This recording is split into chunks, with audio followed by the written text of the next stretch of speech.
नमस्कार साथियों, आप सभी का मेरे YouTube चैनल पर पुनः स्वागत है। आज सारा विश्व और भारत लगभग एक साल से ज़्यादा हो गया और कोविड-19 की महामारी से जूझ रहा है। इस एक वर्ष में हम इस महामारी से निजात अभी तक पूरी तरह से नहीं पा पाए हैं। हालांकि इसकी वैक्सीन बन चुकी है, ये थोड़ी राहत की बात है, लेकिन कोविड-19 वायरस ने जिस तरीके से अपनी म्यूटेशन में परिवर्तन किया है उससे और ज़्यादा घातक बताया जा रहा है। तो आप सभी घर पर रहिए, सुरक्षित रहिए और सरकार के निर्देशों का पालन कीजिए। और मैंने भी सरकार के निर्देशों का पालन करते हुए कोविड-19 की वैक्सीन लगवा ली है। आप सभी से भी निवेदन है कि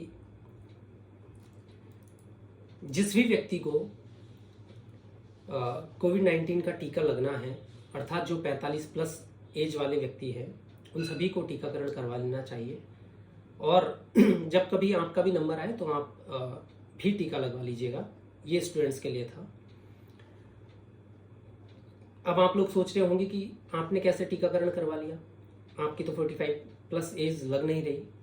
दरअसल मैं दिल्ली सरकार का एक कर्मचारी हूँ, दिल्ली सरकार के अधीन अध्यापन कार्य करता हूँ। तो इस अध्यापन कार्य के दौरान कोविड-19 में जिस भी कर्मचारी ने ड्यूटी करी थी उनको कोविड वैक्सीन के लिए एलिजिबल किया गया था।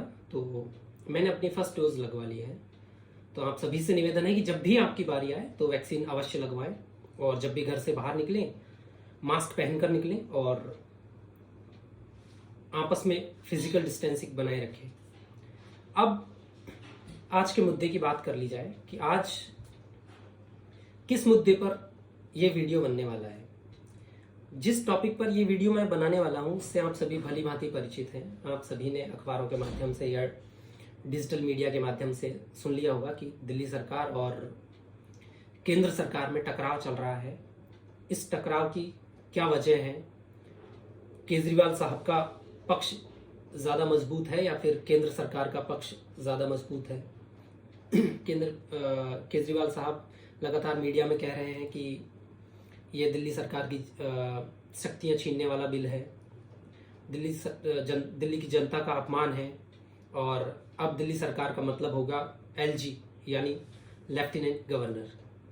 तो ये सारा जो मुद्दा है इसकी पेचीदगियों को समझेंगे हम।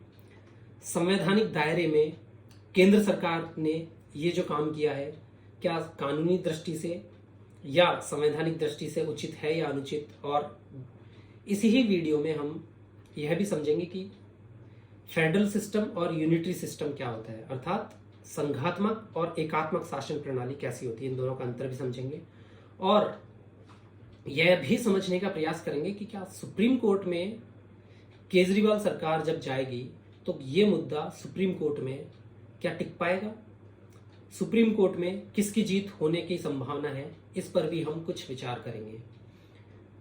यदि आपको ऐसे ही करंट इश्यूज पे और भी वीडियो चाहिए तो आप मुझे कमेंट बॉक्स में या फिर मेरी इंस्टा आईडी या फिर फेसबुक पर मुझे मैसेज कर सकते हैं। मैं डिस्क्रिप्शन बॉक्स में आपको अपनी इंस्टा आईडी का लिंक और फेसबुक आईडी का लिंक शेयर कर दूंगा। आप मुझे वहाँ मैसेज के माध्यम से या फिर कमेंट बॉक्स में बता सकते हैं अगर आपको कोई प्रश्न हो या फिर आप किसी ऐसे मुद्दे पर वीडियो चाहते हो। तो इस वीडियो की शुरुआत मैं ब्लैंक पेज से करूंगा, क्योंकि ब्लैंक पेज पर साथ में कुछ चीज़ें मैं लिखते जाऊंगा और उससे क्या होगा कि आपको चीज़ें समझने में आसानी रहेगी। चलते हैं ब्लैंक पेज पर और आज के वीडियो की शुरुआत करते हैं। आपके सामने स्क्रीन पर दो पिक्चर दिख रही होंगी। दोनों पिक्चर में एक तरफ केजरीवाल जी हैं तो दूसरी तरफ प्रधान सेवक नरेंद्र मोदी जी हैं। इसका मतलब है संसद में एक एक्ट अभी बना है जिसे कहते हैं GNCT। इसके बारे में तो आज हम गहराई से पढ़ेंगे ही, लेकिन इस एक्ट के कारण केजरीवाल जी और मोदी जी अर्थात दिल्ली सरकार और केंद्र सरकार में टकराव उत्पन्न हो गया है। इस टकराव को समझने से पहले हम federal system and unitary system में एक बेसिक अंतर समझ लेते हैं। भविष्य में फेडरल सिस्टम और यूनिटरी सिस्टम पर एक अलग से ही वीडियो बना दिया जाएगा। यूनिटरी फॉर्म ऑफ गवर्नमेंट अर्थात यूनिटरी का मतलब है एकात्मक शासन व्यवस्था, और फेडरल सिस्टम का मतलब है संघात्मक। भविष्य में संघात्मक और एकात्मक शासन व्यवस्था में जो अंतर है इसको गहराई से हम समझेंगे, लेकिन अभी मैं आपको इनका बेसिक अंतर समझा रहा हूं। एकात्मक शासन व्यवस्था में क्या होता है, शक्तियों का जो केंद्रीकरण है वो केवल एक जगह सेंट्रलाइज होती है सारी पावर्स, जैसा कि ब्रिटेन में है, यूनाइटेड किंगडम में। वहां पर क्या होता है, प्रधानमंत्री के पास समस्त शक्तियां होती हैं। जबकि फेडरल सिस्टम में क्या होता है, टू लेवल्स होते हैं सरकार के, जैसा कि भारत में है। भारत में क्या होता है, सारे देश के लिए तो कानून बनते हैं संसद से, और सारे देश का जो वास्तविक मुखिया होता है वो होता है प्रधानमंत्री। लेकिन जो दूसरा लेवल है, दूसरा लेवल अर्थात हमारे यहाँ 28 स्टेट्स भी हैं। इन सभी 28 स्टेट्स में सीएम भी है। जो राज्यों के वास्तविक कार्यपालिका के जो मुखिया हैं वो होते हैं चीफ मिनिस्टर्स अर्थात मुख्यमंत्री। तो हमारे यहाँ दो लेवल हो गए सरकार के। एक लेवल के जो मुखिया हैं वो प्रधानमंत्री हैं, और दूसरे लेवल के मुख्यमंत्री हैं। और तीसरे लेवल की बात करी जाए तो हमारे यहाँ एक और लेवल होता है सरकार का। इसलिए हमारे यहाँ कहा जाता है कि भारत में तीन स्तरीय संघात्मक शासन व्यवस्था है। तीसरा लेवल है पंचायती राज व्यवस्था। पंचायती राज व्यवस्था को हम संघात्मक व्यवस्था का तीसरा स्तर या थर्ड लेवल कह सकते हैं। इसी प्रकार एकात्मक जो शासन व्यवस्था है, यूनिटरी फॉर्म ऑफ गवर्नमेंट है, उसमें सिंगल सिटीजनशिप होती है, जैसा यूके में है। और फेडरल सिस्टम में क्या होता है, ड्यूअल सिटीजनशिप होती है सामान्यतः। लेकिन भारत जैसे कुछ संघात्मक देश ऐसे भी हैं जहां सिंगल सिटीजनशिप है। इनका अंतर हम फ्यूचर में गहराई से समझेंगे। इसका उदाहरण लें ड्यूअल सिटीजनशिप का, तो यूएसए इसका बेस्ट एग्जांपल है। यूएसए में क्या होता है, वहां का कोई व्यक्ति यूएसए का तो नागरिक होता ही है, उसके अलावा वहां के जो 50 स्टेट्स हैं, मान लीजिए एक व्यक्ति अलास्का का नागरिक है, तो वो यूएसए का तो नागरिक होगा ही, उसके साथ साथ अलास्का का भी नागरिक होगा। ऐसा सिस्टम हमारे यहाँ एक राज्य में था, जम्मू कश्मीर में, जे में था। लेकिन आर्टिकल 370 की समाप्ति के बाद से यह व्यवस्था हमारे यहाँ समाप्त कर दी है। अब सभी नागरिक केवल एकल नागरिकता के हकदार हैं, और वो केवल नागरिकता होगी भारतीयता। अब हमारे पास केवल भारतीय नागरिकता है। जैसे जम्मू कश्मीर के नागरिकों को विशेष सुविधाएं प्राप्त थी 370 आर्टिकल से। अब यह आर्टिकल अच्छा है या बुरा, इसके बारे में हम चर्चा नहीं करेंगे। अच्छा था या बुरा, क्योंकि अब तो इसको रिमूव कर दिया गया है। रिमूव तो क्या गया है, इसको, इसका जो प्रभाव है वो समाप्त कर दिया गया है। इसके अलावा एक और अंतर है एकात्मक और संघात्मक शासन व्यवस्था में। सबसे जो इंपॉर्टेंट अंतर है, division of powers. Unitary system में क्या होता है, शक्तियां केवल एक जगह केंद्रित होती हैं, जैसा कि यूके में है, और वो शक्तियां होती हैं पीएम के पास। लेकिन फेडरल सिस्टम में क्या होता है, पावर्स डिवाइड होती है। कुछ शक्तियां होती हैं संसद के पास अर्थात केंद्र सरकार के पास, और कुछ शक्तियां होती हैं राज्य विधानमंडलों के पास या फिर सीएम के पास। अब केजरीवाल जी चिल्ल को इसीलिए मचाए हुए हैं। केजरीवाल जी कह रहे हैं कि हमारे देश में संघात्मक शासन व्यवस्था है और आप दिल्ली सरकार की शक्तियां कैसे छीन सकते हैं, क्योंकि संघात्मक शासन व्यवस्था में संविधान ने राज्यों को कुछ शक्तियां प्रदान की हैं। और हालांकि दिल्ली पूरी तरह राज्य नहीं है, दिल्ली यूनियन टेरिटरी है अर्थात केंद्र शासित प्रदेश है। केंद्र सरकार का यह मजबूत तर्क है कि दिल्ली केंद्र शासित प्रदेश है, तो दिल्ली का जो प्रशासन है उसको सुचारू रूप से चलाने के लिए हमें ये जीएनसीटी बिल पास करना पड़ा। अब इसकी पेचीदगियों को समझने से पहले एक और कॉन्सेप्ट मैं आपको समझाना चाहूंगा। कॉन्सेप्ट क्या, संविधान की थोड़ी सी जानकारी देना चाहूंगा। हमारा जो संविधान है कुछ इस तरीके से बना हुआ है। भारतीय संविधान, सबसे पहले संविधान में प्रियम्बल है, दूसरे नंबर पर कुछ शेड्यूल्स हैं जिनको हम कहते हैं अनुसूचियां, और इन अनुसूचियों की संख्या है 12। और इसके अलावा भारतीय संविधान में पार्ट्स की बात की जाए तो 22 भाग हैं। कुछ लोग कहते हैं कि 25 भाग हो चुके हैं। इसके बारे में मैं पहले वीडियो बना चुका हूं, यदि आपका कुछ डाउट है तो वो वीडियो देख सकते हैं। और इन 22 पार्ट्स में जो 395 आर्टिकल्स हैं, इसमें भी कुछ लोग कहते हैं कि लगभग 450 आर्टिकल्स हो चुके हैं भारतीय संविधान में, क्योंकि अब तक भारतीय संविधान में 100 से ज्यादा संशोधन हो चुके हैं। इन संशोधनों के माध्यम से भारतीय संविधान में कुछ आर्टिकल्स हटाए भी गए हैं, कुछ आर्टिकल्स जोड़े गए हैं।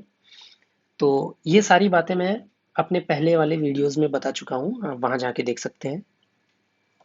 अब भारतीय संविधान में जो 12 अनुसूचियां हैं, इनमें एक अनुसूची है 7th शेड्यूल।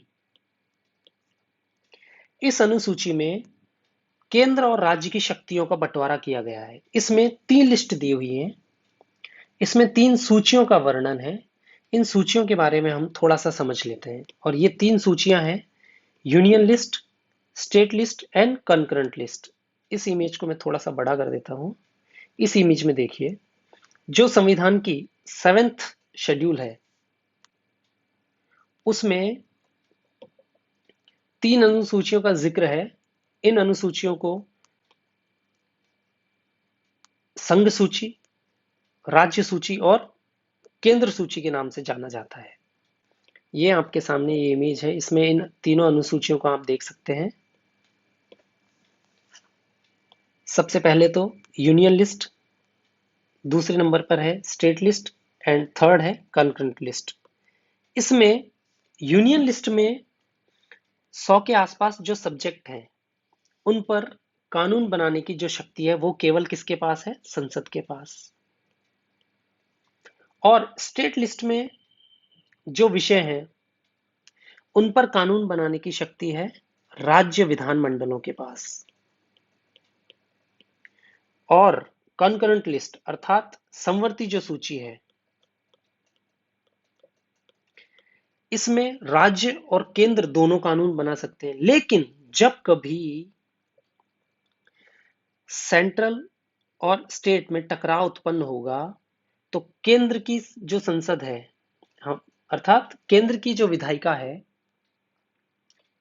उसका डिसीजन सर्वमान्य होगा। अब इसमें कुछ विषय हैं, उनको देख लेते हैं, इससे आपको जो डाउट है वो क्लियर हो जाएगा।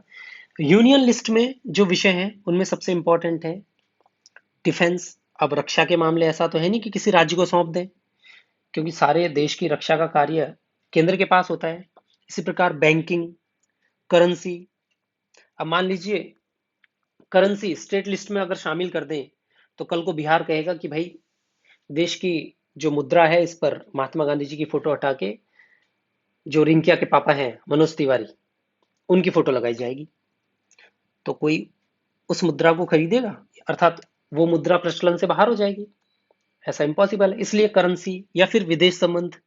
अब विदेश संबंध अगर राज्यों को सौंप दिए जाएंगे, तो कल को पंजाब कहेगा कि जी हम तो पाकिस्तान से अलग संबंध बनाएंगे, और राजस्थान भी पाकिस्तान का नेबरिंग स्टेट है, तो राजस्थान वाले बोलेंगे नहीं हम पाकिस्तान से अलग संबंध बनाएंगे। या फिर कल को बांग्लादेश से संबंध बनाने की जिद पश्चिम बंगाल करने लगे। इसलिए जो केंद्रीय महत्व के विषय हैं, उनको संसद के पास छोड़ा गया है, संसद को सौंपा गया है संविधान के द्वारा। इसी प्रकार जो राज्यों के महत्व के विषय हैं, जैसे पुलिस, व्यापार, वाणिज्य या फिर कृषि। आजकल आप देख रहे होंगे कि किसान आंदोलनरत हैं। अब किसानों की मुख्य मांग एमएसपी पे कानून बनाने की है और जो तीनों कृषि कानून है जो संसद से बने हैं उनको रद्द करने की है, क्योंकि किसानों का एक तर्क ये भी है कि किसान कह रहे हैं कि भाई ये राज्य सूची का विषय है, कृषि एग्रीकल्चर, आपने इस पर कानून कैसे बना दिया। अब ये तो सुप्रीम कोर्ट तय करेगा कि ये केंद्र सरकार ने जो संसद के द्वारा कानून बने हुए हैं ये उचित है या अनुचित। लेकिन मैं आपको जो भारतीय संघात्मक व्यवस्था है संविधान में उसको समझाने का प्रयास कर रहा हूं। अब तीसरी जो सूची है कंकरेंट लिस्ट, इसकी बात की जाए तो इसमें भी कुछ इंपॉर्टेंट सब्जेक्ट हैं, जैसे एजुकेशन। एजुकेशन आप देखेंगे केंद्र सरकार भी इस पर कानून बना सकती है और राज्य सरकारें भी बना सकती हैं। फॉरेस्ट, इस पर भी केंद्र और राज्य दोनों कानून बना सकते हैं। विवाह या फिर उत्तराधिकार, इसके मामले केंद्र और राज्य दोनों देख सकते हैं, लेकिन जब कभी टकराव उत्पन्न होगा तो जो संसद द्वारा बनाई गई विधि है, संसद द्वारा बनाया गया कानून है, वही सर्वमान्य होगा। अब हम हमारे आज के मुख्य मुद्दे पर आ जाते हैं। जीएनसीटी बिल, जो हाल ही में केंद्र सरकार संसद में लेकर आई है, इसके माध्यम से केंद्र सरकार ने क्या प्रावधान किए हैं उनको समझने से पहले थोड़ी सी दिल्ली के इतिहास पर बात कर ली जाए कि दिल्ली में विधानसभा किस प्रकार बनी थी। क्या दिल्ली में हमेशा से ऐसी ही स्थिति रही है? तो मैं थोड़ा सा बैकग्राउंड आपको देना चाहूंगा। आजादी के बाद क्या हुआ था 1956 तक तो दिल्ली में कोई विधानसभा नहीं थी और दिल्ली केंद्र सरकार के प्रशासक के अधीन कार्य करती थी। लेकिन 1956 के बाद एक कमेटी बनाई गई थी, बालकृष्ण कमेटी। इस कमेटी ने सुझाव दिया कि दिल्ली में जनसंख्या बढ़ रही है और आपको दिल्ली के लोगों की बात सुनने के लिए दिल्ली में एक विधानसभा की व्यवस्था करनी चाहिए। तो इस समिति की सिफारिश पर 1991 में संविधान में एक संशोधन किया गया। उस संशोधन की संख्या है 69th कॉन्स्टिट्यूशनल अमेंडमेंट। अब 69th कॉन्स्टिट्यूशनल अमेंडमेंट के माध्यम से संविधान में एक नया आर्टिकल जोड़ा गया। उस आर्टिकल का नाम था आर्टिकल 239 AA। इसमें प्रावधान किया गया कि दिल्ली में एक विधानसभा होगी, उस विधानसभा में 70 सदस्य होंगे और इस विधानसभा की संख्या के 10% अर्थात 7 सदस्य मंत्रिमंडल में होंगे। तो आप देखेंगे वर्तमान में दिल्ली में मुख्यमंत्री सहित 7 मंत्री होते हैं। ये प्रावधान 69th कॉन्स्टिट्यूशनल अमेंडमेंट से कर दिया गया था। लेकिन इसी में लिख दिया था कि दिल्ली में एक विधानसभा तो होगी, लेकिन उस विधानसभा के पास जो राज्य सूची के 3 विषयों को छोड़कर समस्त विषयों से संबंधित कानून बनाने का अधिकार होगा। और वो 3 विषय कौन से होंगे? कानून व्यवस्था, भूमि और पुलिस। इन 3 विषयों के अलावा राज्य सूची के समस्त विषयों पर कानून दिल्ली विधानसभा बना सकेगी। सामान्यतः तो ये तीनों विषय राज्य सूची के हैं और राज्य सरकारें इन पर कानून बनाती हैं। चूंकि दिल्ली पूर्ण राज्य नहीं है, इसलिए ये तीनों विषय संविधान में 69th संशोधन के माध्यम से केंद्र सरकार को सौंपे गए, अर्थात संसद को इन तीनों विषयों पर कानून बनाने की शक्ति दी गई। अब टकराव यही है कि केजरीवाल से पहले भी पुरानी सरकारें दिल्ली को पूर्ण राज्य बनाने की मांग करती रही हैं और पूर्ण राज्य बनाने का उनका आशय है कि ये जो 3 विषय हैं, कानून व्यवस्था, भूमि, पुलिस, इन तीनों को दिल्ली विधानसभा को सौंपा जाए, क्योंकि ये 3 विषयों पर कानून बनाने की शक्ति अभी संसद के पास है। वर्तमान में जो दिल्ली और केंद्र सरकार में टकराव की मुख्य वजह है वो जीएनसीटी बिल है। जीएनसीटी की फुल फॉर्म है government of national capital territory of Delhi. इसमें केंद्र सरकार ने प्रावधान कर दिए हैं कि अब दिल्ली में काउंसिल ऑफ मिनिस्टर का जो प्रत्येक डिसीजन होगा उस पर जो दिल्ली के उपराज्यपाल हैं, लेफ्टिनेंट गवर्नर हैं, वो अपनी राय दे सकेंगे। अर्थात दिल्ली सरकार के मामलों में हस्तक्षेप की केंद्र सरकार ने इनडायरेक्टली व्यवस्था कर दी है। दूसरा प्रावधान किया गया है कि जो जीएनसीटी में जो गवर्नमेंट शब्द है इसका अर्थ होगा एलजी, अर्थात दिल्ली में सरकार का अर्थ केजरीवाल नहीं होकर कौन होगा? Lieutenant governor. इससे भी काउंसिल ऑफ मिनिस्टर्स की शक्तियां कम होंगी। काउंसिल ऑफ मिनिस्टर्स अर्थात मंत्रिमंडल। चूंकि मंत्रिमंडल में जनता के चुने हुए प्रतिनिधि शामिल हैं, तो ज्यादा शक्तियां ऑब्वियस सी बात है जनता द्वारा चुने हुए प्रतिनिधियों को होनी चाहिए, जबकि उपराज्यपाल है वो तो केंद्र का प्रतिनिधि है। अब केंद्र के प्रतिनिधि को ज्यादा शक्ति होंगी तो केजरीवाल जी का तर्क भी एकदम मजबूत है कि आप दिल्ली की चुनी हुई सरकार है उसकी शक्तियां कम कर रहे हैं, जो देश के संघात्मक ढांचे पर चोट है और दिल्ली की जनता का अपमान भी है अप्रत्यक्ष रूप से। इसके अलावा जो ऑल इंडिया सर्विसेज हैं उनके मामलों में प्रत्येक निर्णय एलजी द्वारा लिया जाएगा और ये एलजी का विवेकाधिकार होगा। इस पर दिल्ली विधानसभा या दिल्ली मंत्रिमंडल की कोई भी राय नहीं मानी जाएगी। चौथा प्रावधान इसमें किया है, दिल्ली की विधानसभा में कोई भी कानून लाने से पहले 14 दिन पहले उपराज्यपाल को भेजना होगा और उपराज्यपाल उस पर या तो सहमति दे सकेंगे या उस बिल के इनकार कर सकेंगे या फिर उस बिल को राष्ट्रपति के पास भेज सकेंगे या फिर ये भी कह सकते हैं कि ना एक बार इस बिल पर पुनः विचार करिए फिर वापस मेरे पास भेजिए। तो उपराज्यपाल की यहां भी शक्तियां बढ़ा दी हैं। पांचवा प्रावधान किया गया है, यदि लेफ्टिनेंट गवर्नर किसी कानून से सहमत नहीं हो जो स्टेट लिस्ट के 3 विषयों से संबंधित हैं, भूमि, कानून व्यवस्था और पुलिस, जिनके बारे में हमने पहले चर्चा कर चुके हैं, इन तीनों से संबंधित यदि कोई बिल दिल्ली विधानसभा में आता है उससे एलजी सहमत नहीं है तो वो इस कानून को केंद्र सरकार की सहमति के लिए आरक्षित रख सकेंगे। इस प्रकार छठा प्रावधान किया गया है कि दिल्ली विधानसभा के पास अब यह अधिकार नहीं होगा कि दिल्ली सरकार के जो दैनिक कार्यों से संबंधित इंक्वायरी अभी बिठा सकती है दिल्ली विधानसभा, ये अधिकार भी दिल्ली विधानसभा से छीन लिए गए हैं केंद्र सरकार ने। तो अब मैं उम्मीद कर रहा हूं कि आपको ये सारा मसला समझ में आ गया होगा कि केंद्र सरकार और केजरीवाल साहब में तनाव क्यों उत्पन्न हो गया है। अब कुछ लोग तो ये भी कहते हैं कि दिल्ली में अभी पिछले साल जो चुनाव हुए थे उसमें बीजेपी की हार हुई है, इसलिए केंद्र सरकार ये बिल लेकर आई है।